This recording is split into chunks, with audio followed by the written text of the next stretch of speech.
MC for this stage, and I want to thank you for spending time with us. Our next panel is going to be focusing on digital identity, SSID, single sign-on, and where things are going with that. And we have a very distinguished panel, very excited for you to meet the panelists.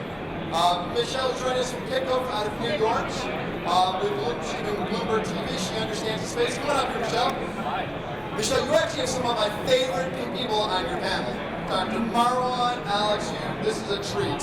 And I know you have a bunch of topics you want to go after on SSID and identity. It's a tricky topic. Want to touch the mic real quick? Testing, testing. There you go. The panel is yours. Go for it. All right, thank you, Ken. Okay, great to be here with you, everyone. Good morning. Great to make it to Dubai. Now, obviously, getting into Dubai, I had to show feedback here. Getting into Dubai, I had to show my passport, which is pretty standard because gaining access to everything in society these days requires us to show some form of identification. And that's the topic of our panel. So I'm going to bring our panelists up on stage and take it from there. So let's bring up firstly David Magård. He's a senior advisor to the Swedish government and co-chair of the Swedish government for the European Blockchain Partnership. There he is, David. Stand here for now. Thanks, David. All right, we've got Nena Dokuzov, head of the project group for the new economy and blockchain technologies at the Ministry of Economic Development and Technology in Slovenia. Can you guys hear me over there? You guys can't hear me. All right, we have Aleksandr Bornyakov, Deputy Minister of the Ukrainian Ministry of Digital Transformation for IT Development. Dr. Ahmed, the Dubai government advisor to the Dubai police. There he is. And last but not least, we have Dr. Marwan, Zarouni, strategic advisor at the Digital Dubai Authority. Now, you're saying, can you guys hear me over there? No? I guess not. I guess by the fact that you're saying yes, you can hear me over there. No. All right. That's going to be a bit of a problem if my panelists can't hear me. Can you guys hear me now? No? Yeah?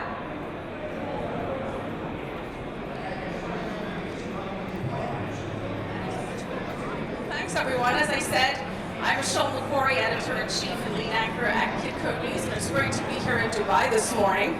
And getting to Dubai, of course, I had to show my passport, as we all did, because showing ID is an essential part of gaining access to society. In fact, from our birth certificate to our death certificate and everything in between, educational diplomas and degrees, marriage licenses, driver's licenses, work permits, we all require official documentation to gain access to services offered in the public and private sector.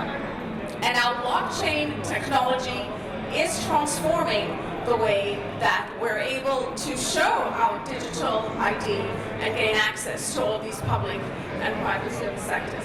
But what are the benefits and what are the risks? How far along are we in the process? What does the future hold?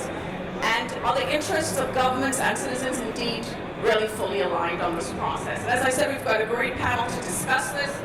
And David, I'm going to start with you. As we said, David is a senior advisor to the Swedish government and co-chair of the Swedish government representative of the European Blockchain Partnership.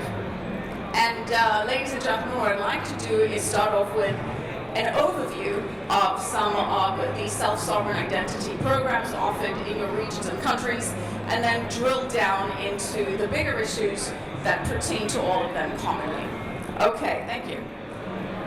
So, David, as we said, we have the self-sovereign identity framework in the EU. The EU already regulates digital signatures through the EIDAS legislation, currently has the ESSIF in place, building on the European Blockchain Partnership. Why don't you start off, please, David, with giving us an overview of what exactly that is? Okay. Does this work? Sister? Yeah? Okay, good. So, basically, it's a bit two separate things. We have the EIDAS, which is the regulation of electronic identification in Europe, Then we have the European Blockchain Partnership, which I'm mostly involved with.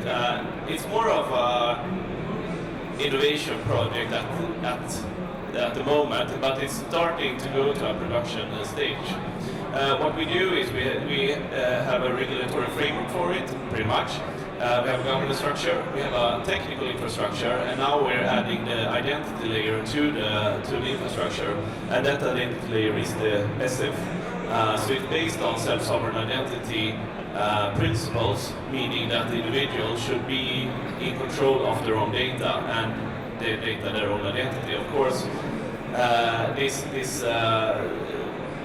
is a way to digitize the way we use our identity. Now we have passports or driver's license, whatever, and we want that to be able to be used in a digital manner, also cross-border, of course. So it's not ready, but I think we're starting to get there. Okay, David, I'm going to stick with you. Come here, show my passport, right? How do I physically show my digital ID? What is the hardware or the tech that I'm going to be using to show this? Is this on my smartphone, for example? Yeah, I mean, there are a couple of different layers. So you need to, what we're looking at now in the EU is a digital wallet. So you need to have a digital wallet to have your credential into, which you can then show. If the credential and the digital wallet should be based on blockchain, is not decided. Blockchain might be useful in some ways because you decentralize the way the identity is managed. So instead of having a central point or central authority that can basically control your identity when it comes to the digital world, we decentralize the infrastructure, so you are in more control of your identity as to if there was a central authority. What you actually show, I mean, it can be anything. Yeah, I mean, your mobile phone, a QR code, and of course that has to be integrated in a technical infrastructure. Okay, we're going to get back to the aspect of the physical technology required for this now and in the future, but let's elaborate a little bit more on this. And for that, let's bring in Nena, who represents the government of Slovenia, obviously an EU member state. And in fact, Slovenia was one of the earliest blockchain adopters in Europe, I believe, having started looking at blockchain technology in 2017. So very much ahead of the game there. So Nena, why don't you explain to us, when we say self-sovereign, how much is the individual really in charge of this program?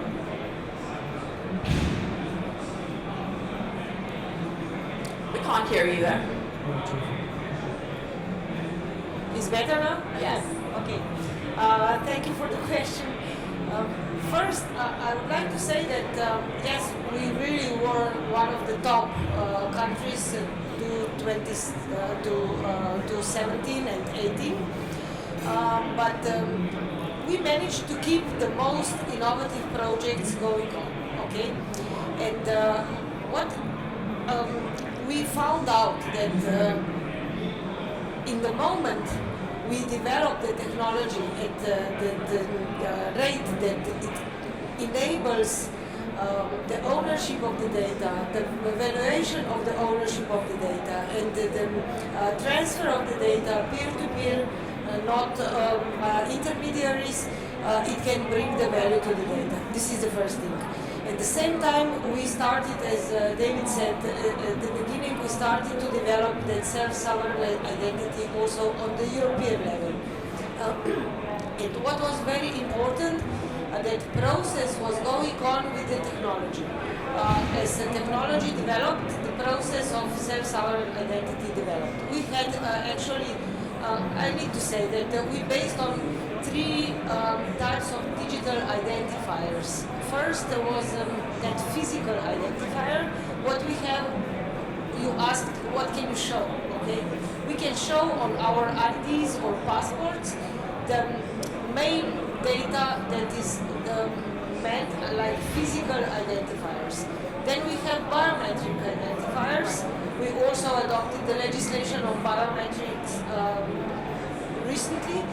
And then we have a descriptional identifiers, which Meta is using, for example, for identifying the characteristics of the person.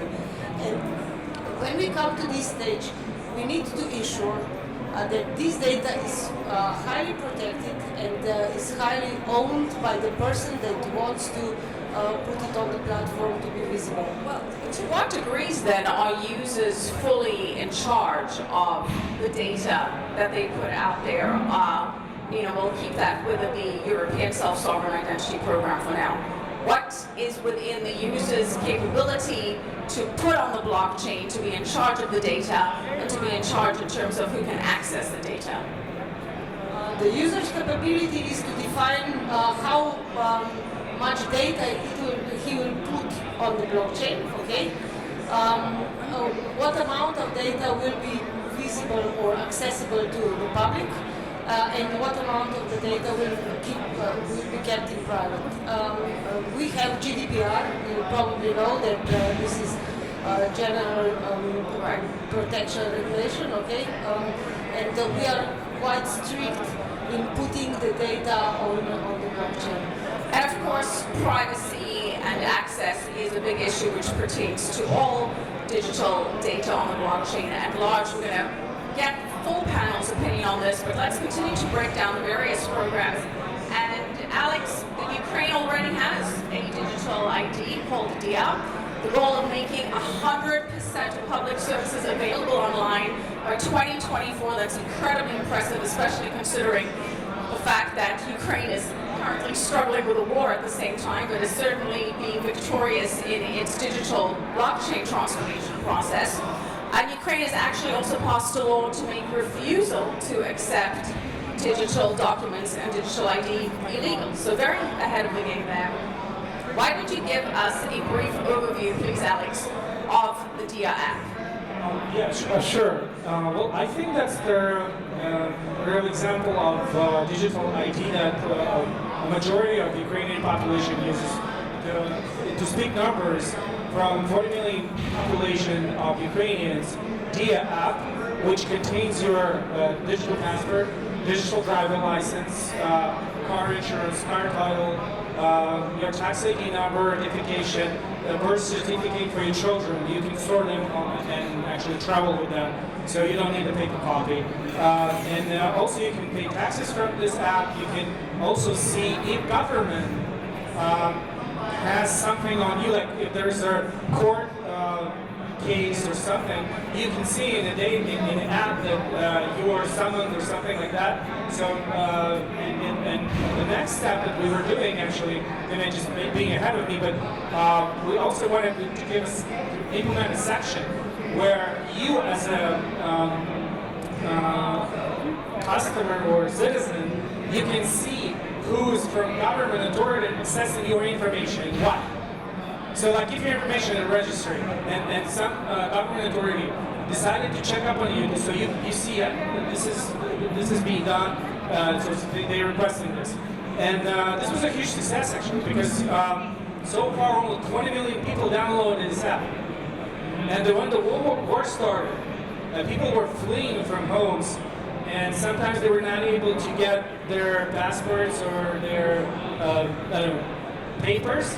So the DIA was the only thing that they were possessing at the moment of the despair. And we actually made an adjustment, amendments to the law, so they were passing the European border just with app. So they were showing app. I have this in too. So it's basically like you show a passport, and when you press there's a QR code which generates instant request to database of all the passports in Ukraine, of Ukrainians, and this way you can actually check if there's it's not a screenshot, it's really, it's not fake. But now it's done on centralized way approach.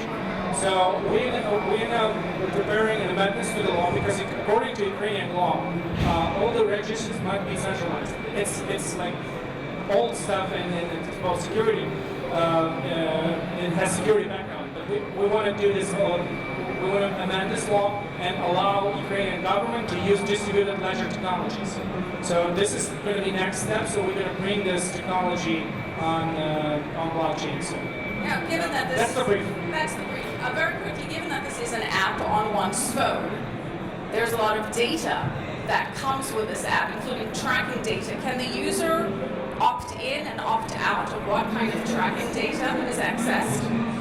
Well, the thing is that the app itself, it doesn't store your data. So it's basically, the concept is that there are registers. So the government basically one way or another, it knows everything about you.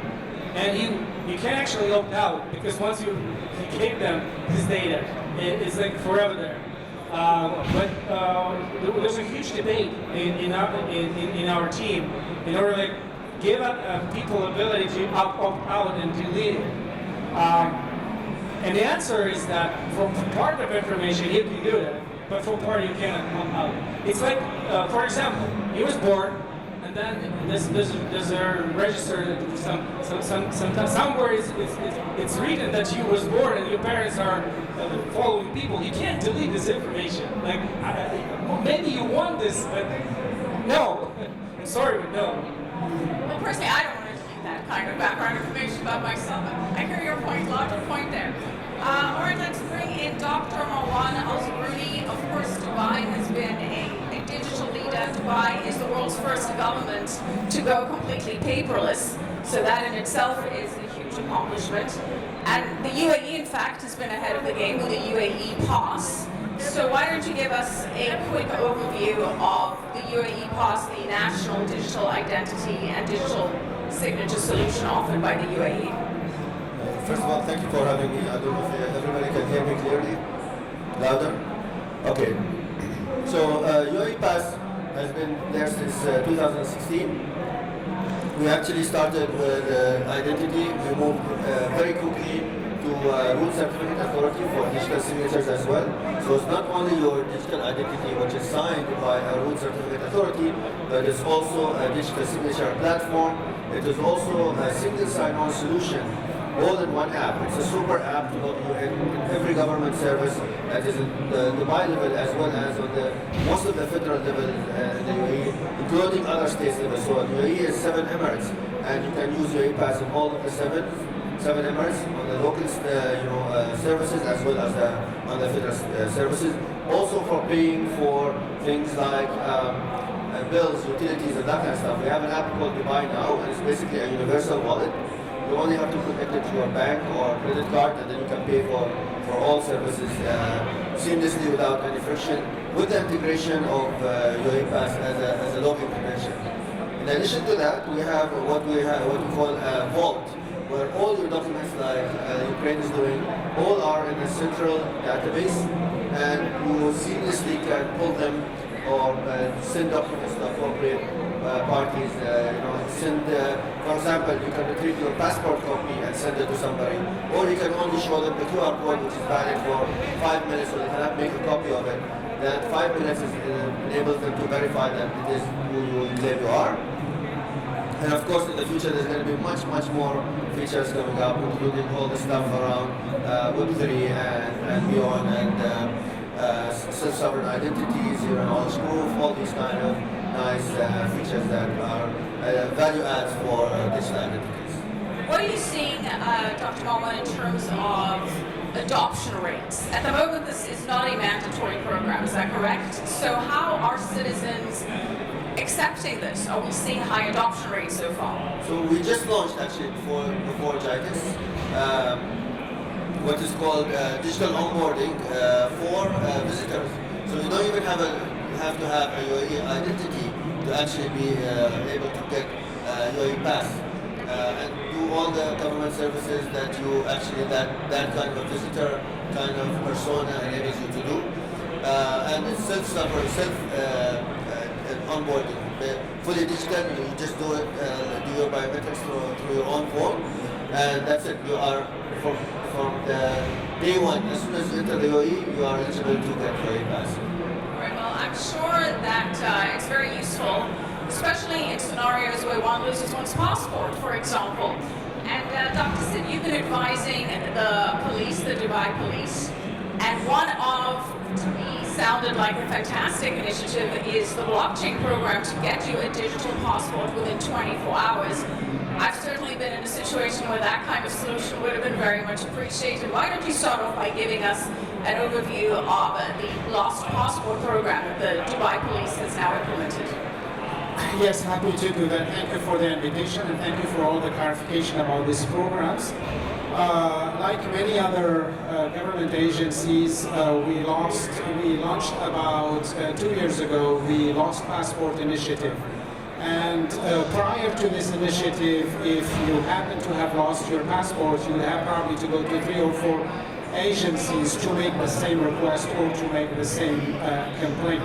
We've been working on this, and we already have been getting actually some very, very good feedback from users and customers. So currently, if you lose your passport, your first gateway is always a police station. It's always the smart police station or the traditional police station. So that's where you go. And from there, once you enroll or once you register the complaint, Dubai Police takes from there. We work with the Dubai court, we work with the Dubai prosecution, we work with other agencies, with the Immigration National Identity. So you have only one stop in which you can make the complaint, but most importantly, you get the information and the updates as you go. So it has been actually a great service that we have delivered to our customers, to our users, to the citizens and visitors of this country. But I think this comes as a realization of the vision of the Dubai government and His Highness Ahmed to go paperless, first of all, for the government, but more importantly, to digitize all government services, so Dubai Police is a destination for other visitors. Yeah, as we said, Dubai, first city to go 100% paperless, a huge accomplishment there. Sticking with you, Dr. Sid, having a digital ID, how does that now impact the issue of identity fraud and identity theft? It's very important, first of all, to mention we are at the early stages of the implementation of this program. The audience, as it has mentioned, we have a lot of people coming to us with this request. But it's also important to mention that education awareness are also important. You can't simply implement a new initiative, a decentralized initiative, with a centralized mentality or centralized mindset. You have to do a lot of work, you have to do a lot of information, a lot of awareness for people to understand what exactly they need to do when they come to our services, what are the type of steps they have to do, and what are the things that they are willing to give up and the things they don't want to give up. So that's a conversation that we constantly have with our users, with the people that we interact with, and I think we have done pretty much a good job, as many other agencies, government agencies have done, like DIWA, RTA, TP, the Dubai World, all these organizations, all these agencies have done a good job in implementing this project. Absolutely, but you have really been ahead of the game. The Dubai Police have launched their own NFT program, for example. Can you give us a quick overview of some of the blockchain initiatives that you are working on? Yes, this was one important blockchain project. We have the NFT project, as you said it. So we have many products on our Dubai Police store. If you want to go to the store and you pick what you want to pick from as an NFT, as a piece of art. But also we have other programs that we're working on internally. For instance, the forensics evidence. How you carry on a forensic evidence from A to Z, and all the stages and all the steps that you need to go through to secure the evidence, but more importantly to make sure that the evidence actually counts for the crime that the court or the prosecution wants to prosecute. So that's one project that we're thinking about. It's on our agenda and something probably we'll see soon. Right. Alex, I want to bring it back to you now. In terms of, again, the hardware used, at the moment I believe that this is largely accessed through a smartphone and some kind of app on a smartphone. What do you anticipate for the future in terms of the actual physical technology? how far away are we really of walking around with a microchip implanted that will have our digital ID? Because you lose your smartphone with your ID on it. I mean, I'm sure that's going to be as problematic as losing your physical passport. Granted, the data is on the blockchain. But where are we in terms of what we can expect for the future in terms of the technical, physical hardware to access this? That's an interesting question, and apparently there was an event in Odessa, Ukraine 2 years ago, and the guy on the stage actually implemented NFC unit into his arm. So this was 2 years ago in Ukraine, by the way, and they were doing like online recording of this. Personally, I think that, first of all, we don't have such government plans in Ukraine to do this for our citizens. But I think we're not far away from this, because just if you give an idea how our police checking my driver license if they stop me, they have the same Nena app, so they open an app and they have a like a scanner, and they enable camera scanner. Then they check my QR code that I'm showing of my driver license, and when they receive this QR code on their device, they send request database of Ministry of Internal Affairs, and it returns them answer like if it's valid driver license or not. So for now, you don't need any additional digital equipment, and this was actually also required because before we had to purchase for the government expense some other hardware to check people identity, which is insane. So we with this approach, we kind of throw it away. But I think NFC marks and other technologies in a couple of years from now will be pretty much available for the people. And I'm personally a fan of CryptoPunk, so I watch and play games related to sci-fi movies on CryptoPunk, so I totally believe it's going to happen. All right, Dr. Marwan, I see you nodding there. I think in agreement. Where do you see the future going in terms, again, of the hard technology, the physical tech required to access and transport our digital IDs? I think in some countries in the world and some regions, we already skipped all the mobile phones and that kind of stuff. You can, in a lot of services, use, in the UK, for example, you can use fingerprint to pay. In China, with Alipay, you can actually pay with your biometrics with your face only. So you just show your face to the camera when it comes to paying, and you can pay for that. This is in a lot of airports, like in Dubai Airport, you can just walk through a certain terminal if you're pre-registered, and you don't have to carry even your passport or mobile or anything. You are your identity, your biometrics actually are your identity. I know it's a bit scary, but there are other countries and other places where you don't even have to register. Like if you just show your boarding pass in some airports in the world, you can actually check in and check your route. It's only visible to you based on your features, not even biometrics, by the way. Just like body time and age and that kind of stuff. They can identify you and show you on the screen your identity information or where you fly, where you have to go, customized to you actually, and nobody else based on your personal information. We're going to get there very quickly, I think. I think maybe in the 1 to 3 years, we're going to see a huge transformation. Yeah, not that far off. David, you wanted to chime in on that point? Yeah, I just wanted to jump in on that, on this subject generally. I mean, most of these things we can do already, so we can connect our physical identity to our digital identity using biometrics, whatever.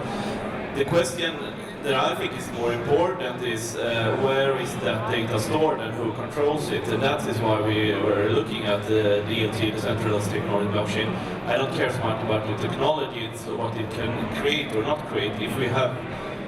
If we store all our identity, biometrics, whatever, in a central database where it's under the control of one entity, then I think we have a problem, and that's why we also are looking at the self-sovereign identity platforms and policies, because we don't want to go that way. We want to have a decentralized infrastructure instead, because that makes you in more control of your data.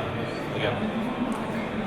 I just wanted to add something, because it's just a really good point that in the future, artificial intelligence will serve as also as a way to verify your identity, your digital identity too, based on the biometric. But also, we should remember about hackers who can hack this information. So I think the future of digital identity is not just one way to identify you, but also it's a biometric. It could be a chip, it could be a voice, because you're all familiar already with the deepfake video technologies that basically allow to hack face recognition technology. So that's my point. And Nena, to Alex's point, obviously hacking, cybersecurity, government control, privacy, traceability, some of the big challenges that this program presents. Can you give us a quick overview of the biggest points of resistance that you've encountered so far and the biggest challenges? Yeah, we can talk about a lot of the challenges, not only legislatory, but also the privacy and things like that. I wanted to say here something else. We need to decide to go with the personal data or to go with the non-personal data, because within the field of non-personal data, I think that we have more chances to integrate technology and to use the technology and to scale it up. When we come to personal data, it's very sensitive, okay? But for non-personal data, we can use a huge opportunity in blockchain, and also to show how we can trace the products, how we can trace the documents, and how we can trace the materials. But this is completely different issue, and we can talk about this for an hour now. What is important to have that at least three elements: fairness, because we need to be flexible, not to be vendor locking. Okay. We need trustworthy. We know that the technology is trustworthy, so it brings the trust to the person or to the customers. And we need the security. The security is very important in terms that all the use cases need to have the same standard for the security of blockchain. So what we need to develop are the common standards that we deploy in all the transactions, but also in different fields, so that we can cover different use cases from Dr. Sid, I want to bring it back to you on another big issue. Dubai is also developing a smart city infrastructure. As we said, Dubai, the first city to go 100% paperless. One of the concerns when you go fully digital is what happens in the event of some kind of power outage or when you have no Wi-Fi. Now that doesn't sound that feasible, but off to Dubai, I'm going to Johannesburg, for example, where load shedding is a regular part of life, where you have scheduled power outages, where you just have no power and no Wi-Fi. Europe is facing an energy crisis, and I don't think it's necessarily such a foregone idea that we're going to have a situation where you're not going to have power in certain places around the world. So Dr. Sid, what happens to this idea of a digital ID which citizens need to interact with government when you have no power and you have no Wi-Fi? Well, it is a problem, except that in the case of Dubai government, we have a very strong program, preparedness program, that allows you to back up all your systems, to back up all your database, to back up all your identities, all your digital identities. Basically, all your data is backed up. But more importantly, we have a crisis management center which actually can act and can provide all the solution immediately when there is a crisis. We have seen this in COVID-19 when no one actually could move, how we implemented all the crisis management procedures, how we created the resiliency approach to manage all the infrastructures, whether it is technical infrastructure, electronic infrastructure, database. So Dubai is one of the most advanced cities in terms of preparing for the unforeseen. Unforeseen are always events that challenge everybody, but I think we have been prepared. We just actually won an award for Dubai Police, for Dubai City Resiliency program, and it's a program that teaches all types of government agencies how to become resilient in face of crisis and other unforeseen events. But is the idea,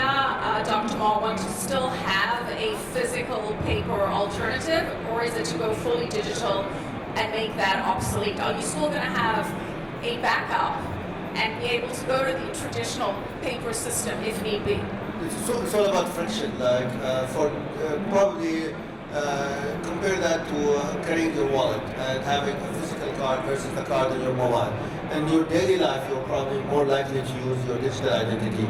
In some cases, like having a witness in a case, or attending court physically, things that need physical identity, traveling some other country, you will need still your passport, your identity, and other physical aspects of that. But again, it's a trade-off between the use case or convenience.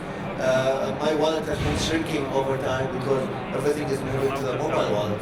So this is what we're going to see until the point where you carry maybe one super identity. Like the UAE identity, I don't know if you know this or not, is your bank card in some banks in the UAE. So I don't even carry ATM cards. I can withdraw with my SSID card. David, does the EU intend to go fully paperless and make this a mandatory program? Not mandatory, and I don't think we can do away with some papers and physical objects. That would be also responsible, I would say. But of course, the basic identity for natural persons, there should also be an offline possibility, which is cared for now in the development. On the issue of the EU and the UAE and Ukraine, what are the challenges in terms of interoperability? Because we need to have all of these systems be able at some point to work in conjunction and integrate with one another if this is indeed the way that the global digital ID system is going. And Nena, where are we in terms of discussions of interoperability and coordination amongst governments, given that at the moment we do have a coordinated physical system?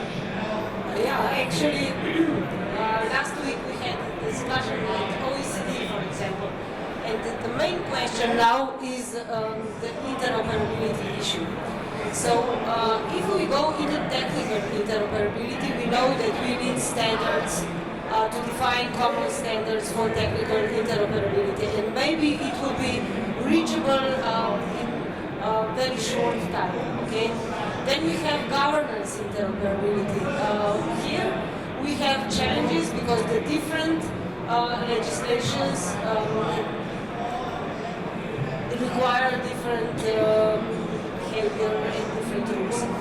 And then we have legal interoperability. We need to take into account different rules that appear in different areas of the world. So the most demanding from my point of view is the legal interoperability. We can solve this through smart contracts, we can solve this through codification and everything. But still, we will need some dispute resolution issues. We will need some solution that will fit to each other. As soon as we come to technical standards, I believe that we will solve also the different stages of interoperability. Semantics as well. Semantics, but it's basic. We need, it's basic. There does need to be at some point some kind of international body coordinating all of this. In Ukraine, for figuring out the issue with interoperability, we used Estonia example. They have created a project called X-Road. So it's generally like a bus to exchange information and get together all the registers and requests and the responses of different formats into one. And we use the experience of the software, so we have this X-Road, Ukrainian X-Road called Trambia. And I think it's going to be widely implemented in any environment. So it actually solved a problem of interoperability and exchanging of data of different formats in Ukraine like this. After implementation, there's like a billion of requests going back and forth every day, and we have 300 national registers, just to imagine how many of them are on government and municipal level. And this Nena project, or XRO, like we call it the Estonian way, is just figuring this out.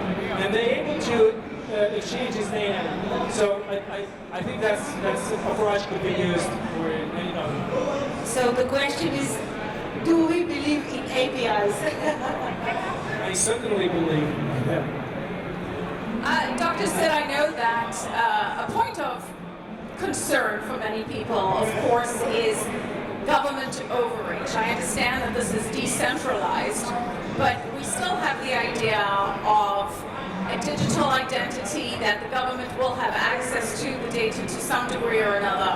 And Dr. Marwan mentioned things happening in China, for example, which does have a social credit system.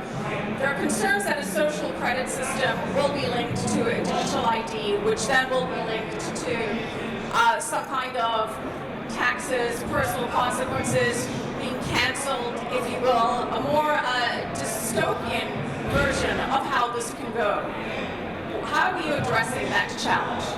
I think Dr. Sid. Dr. Sid, you can start here. Well, first of all, I don't know, to be honest with you.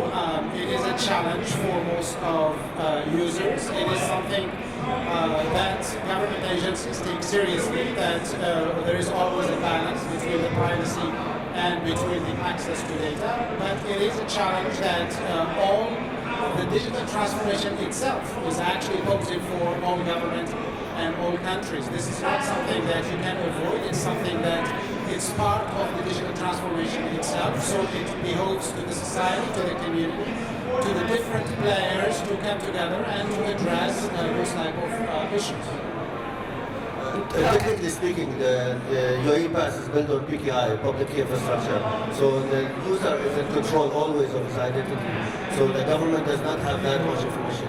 The user has to enable whatever entity that wants this information to get this information. So the authentication key that enables that government entity to get the information is what the user has always. So no, it's not available to everyone. It's not utopian or dystopian, sorry, as you say. And it's a balance in between, you know. It's some onus for the user to protect his mobile and identity and not give his PIN or enable others to use his biometrics for approving transactions. But at the same time, there is of course security and also analytics based on the whole society, some kind of trend that happens. Somebody is trying to hack people's accounts and things like that, or social engineering is one of the most out there right now attacks. All these are preventable using technical enforcements as well, enabling the user to have some power without having too much power to be susceptible to hacks. Always a challenge. And to Dr. Sid's point of everything is becoming digital, as we know. Alex, I wanted you to weigh on this very quickly and then just get everybody's opinion on this, and then we're going to have to wrap this up. We're also seeing digitalization of currencies with central bank digital currencies. Ukraine is launching one. The UAE is looking at one. In fact, the majority of countries are actively looking at a central bank digital currency. Alex, how do you see the idea of a CBDC now working in conjunction with a digital identity? Well, I think those type of things could be separated and not obviously or not necessarily connected to each other. But the technology itself implies that the ID, we're working on a couple pilots with the National Bank of Ukraine and CBDC in order to completely move cash to cashless economy.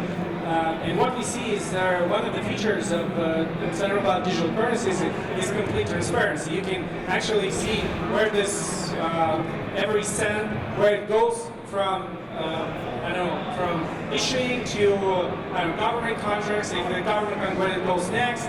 So if you can combine this with identity, you have data unprecedented scale.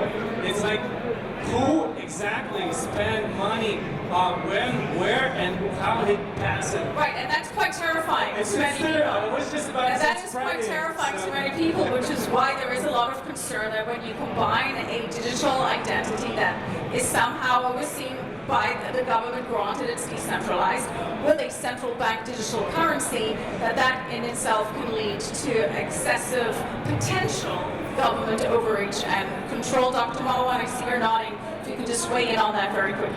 I think decentralization is one of the biggest weapons or tools for actually enabling people to have frictionless money, right?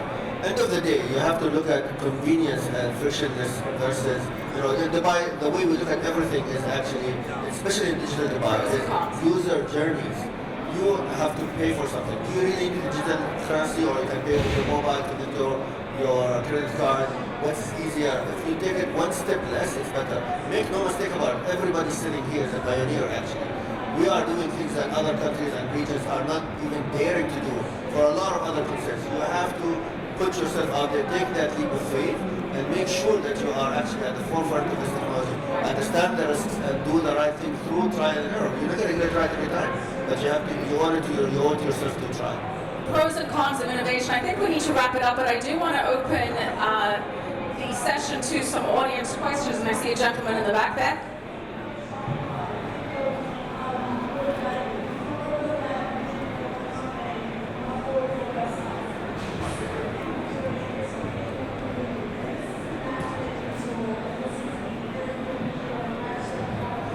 Things on now. Hi.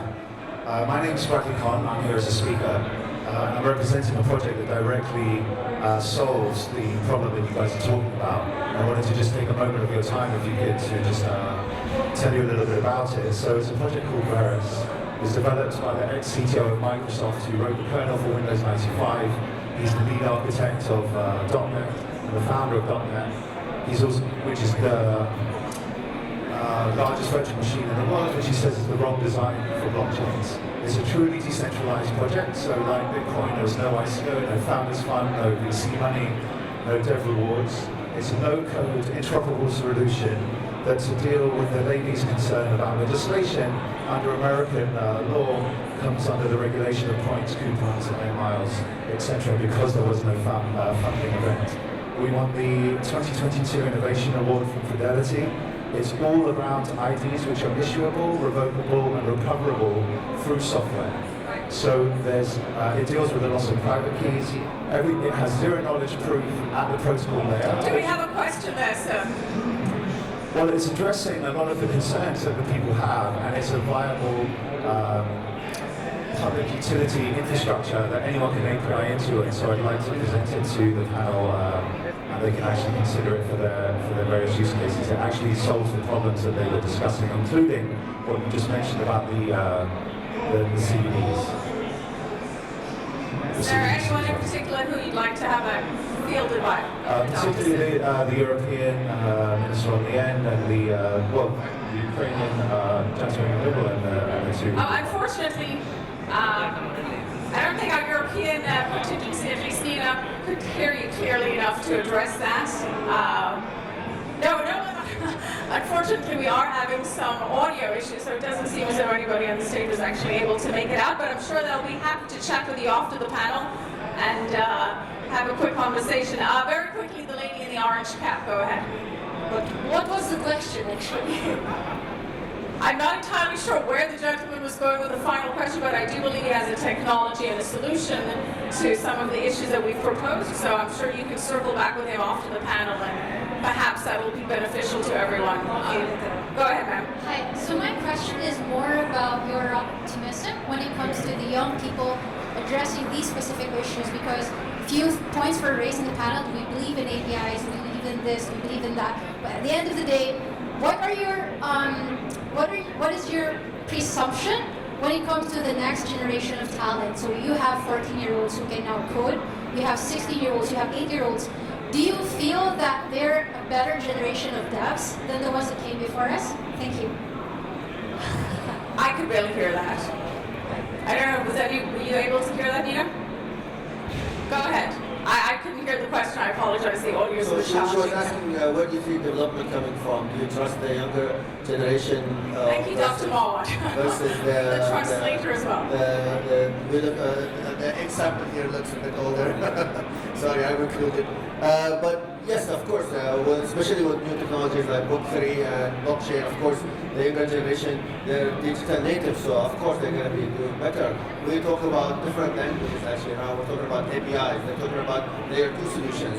The whole world is changing so fast that it will take time, but I think the needs will definitely be younger generation. The new innovation will not come from us. It will come from the younger generation, of course, 100%. All right, I'm not sure how we're doing on time, and if we have time for final thoughts from the panelists. I do not believe we do. So I think I'm going to have to thank you all and wrap up our panel. Thanks again to David Magård, Nena, Dokuzov, Aleksandr, Bornyakov, Dr. Sid, Ahmed, and Dr. Marwan, and apologies if I butchered anybody's names. Thank you so much for joining us, and we look forward to chatting with you one-on-one.